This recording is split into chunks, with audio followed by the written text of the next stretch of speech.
جب یہاں مذہبی رواداری ختم ہو جائے گی اور مذہب کی مقدس شخصیتوں کو برا بھلا کہا جائے گا، حکومت اس پر کوئی کارروائی نہیں کرے گی بلکہ پیچھے سے اس کی پیٹھ ٹھوکے گی، تو آپ سوچئے کہ دنیا کے دوسرے ملکوں میں ہمارے ملک کا چہرہ کتنا داغدار ہوگا،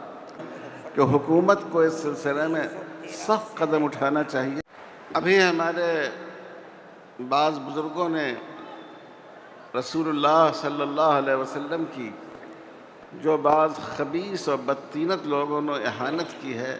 اس کے بارے میں ارشاد فرمایا۔ ہمارا مطالبہ یہ ہے کہ ہم صرف حضور صلی اللہ علیہ وسلم کے لیے نہیں، ہمارا دین ایسا دین ہے، بھائی چارے کا دین، انصاف کا دین، کہ ہمارے دین میں کسی بھی مذہب کی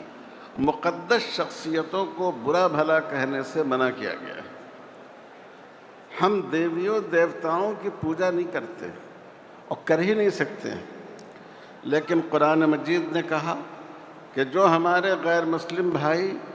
جو ہمارے ہمسائے دیویوں اور دیوتاؤں کی پوجا کرتے ہیں، ہم ان کو برا بھلا نہ کہیں تاکہ ان کی دل آزاری نہ ہو، ان کے جذبات مجروح نہ ہوں۔ اس لیے ہم حکومت سے مطالبہ کرتے ہیں کہ ایک ایسا قانون مذہب کی، مذاہب کی، تمام مذاہب کی مقدس شخصیتوں کی توہین کے سلسلے میں گورنمنٹ کو لانا چاہیے، جس میں اس کو سنگین جرم مانا گیا ہو، جس میں اس کو بہت ہی خطرناک جرم مانا گیا ہو، اس پر مناسب حال سزا مقرر کی گئی ہو، اور اس کے سزا کا نفاذ اور اس مقدمے کے ذریعے ظالم کو ظلم سے روکنا آسان ہے۔ ہم کہتے ہیں ہم تو محمد الرسول اللہ صلی اللہ علیہ وسلم کی ذات ایسی ہے، مسلمان تو یہ سمجھتا ہے کہ اگر ہمارے جسم کا ایک ایک قطرہ لہو بھی آپ پر قربان ہو جائے تو کم ہے، لیکن ہمارا سینہ اتنا کشادہ ہے کہ ہم کہتے ہیں کہ اس قانون میں ایسی چیزیں لانی چاہیے اس ملک کی بڑی مذہبی اکائیوں کے بارے میں،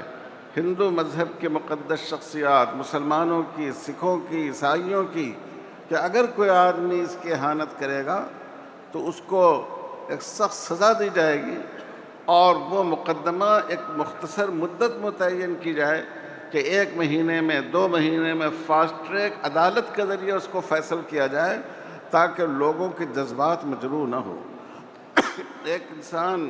دوسرے انسان کو تھپڑ مار دے، گالی دے دے تو کیس بن جاتا ہے، ایک آدمی کی دل آزاری ہوتی ہے۔ بتائیے کہ پوری اتنی بڑی امت کی دل آزاری، یہ کتنا بڑا جرم ہے،